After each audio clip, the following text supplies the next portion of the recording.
आप देख रहे हैं सिटी इंडिया न्यूज चैनल, हक की आवाज।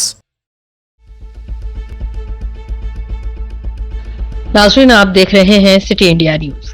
हैदराबाद की मशहूर तिजारती इलाके कोठी के कपड़ों की दुकानात में बड़े पैमाने पर रात देर गए आग लगने का एक वाकया पेश आया। तफसीलात के मुताबिक कोठी आंध्रा बैंक जंक्शन की एक दुकान में लगी आग तेजी से फैल गई, जिसने दीगर 8 दुकानात जो कि कपड़ों की थी से अपनी लपेट में ले लिया।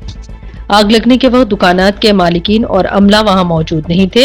चूंकि दुकानात बंद हो चुकी थी, इसलिए कोई जानी नुकसान पेश नहीं आया है, लेकिन दुकानात में मौजूद सारा माल जलकर खाकिस्तर हो गया और बड़े पैमाने पर नुकसान की इत्तला है। इत्तला मिलने पर फायर ब्रिगेड के अमले ने वहां पहुंचकर आग पर काबू पाया।